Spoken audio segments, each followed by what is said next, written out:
Paspas nga niresponde ang Coast Guard Station sa Surigao del Norte sa gikataho nga maritime incident nga nalambigit sa MV Maria Felisa nga nasunog sa engine compartment ug namatay ang barko diha sa tubig samtang nagpaduyong kini sa Lipata Port niadtong Pebrero 1, 2026.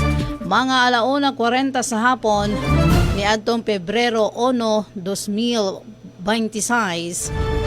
Nakadawat og report ang Coast Guard Substation Lipata nga nagpahibayo nga ang MV Maria Felisa nakasugat og sunog sa dagat suyod sa engine compartment samtang naglatas sa kadagatan sa Surigao Strait paingon sa Lipata Port. Ang kalayo na kontrolar dayon sa mga tripulante.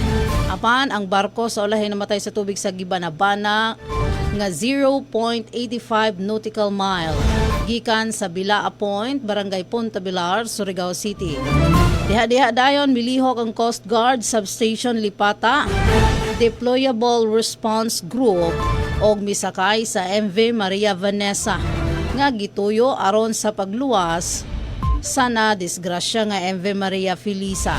Sa laing bahin ang MV Binibining Liluan, usa ka sister ship sa MV Maria Felisa, mipaingon usab sa naasoy nga lokasyon aron paghatag og dugang nga tabang.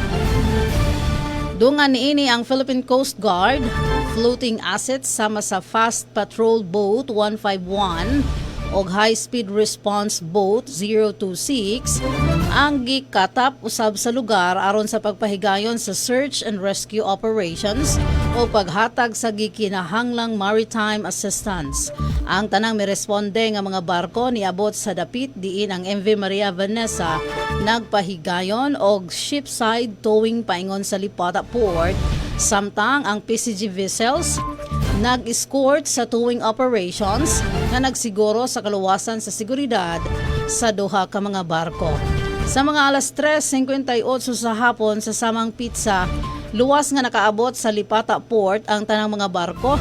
Diin ang tanang 92 ka mga pasahero sa distress vessel nga MV Maria Felisa. Luwas nga mikanaog og sunod-sunod nga gi-assess o gitabangan sa CDRRMO Surigao City o guban pang ahensya sama sa PNP Maritime Police o BFP San Juan. Ang inisyal nga investigasyon gikan sa master nga gila nga si Kapitan Rake Marasigan nagbutyag nga mga 12:20 sa pitsa 1 sa Pebrero 2026. Ang MV Maria Felisa mibiya sa Port of Benit paingon sa Port of Lipata nga nagdaya og 92 ka pasahero og 33 ka tripulante. Samtang naglatas sa kadagatan sa Surigao Strait sa mga 1:30 sa hapon sa samang pitsa ang mga tripulante nakabantay sa sunog suyod sa engine room. Din ang tanang tripulante sa barko gialarma o gipatuman ang establisado nga mga pamaagi sa pagpaong sa kabomberuhan nga malampuson nga nakontrolar ang sunog og napugngan nga musaka sa ubang bahin sa barko. Base sa pagsusi sa CCTV, nasuta nga ang sunog nagikan sa taas nga temperatura sa lobe oil filter nga maoy hinungdan sa pag-overheat sa makina.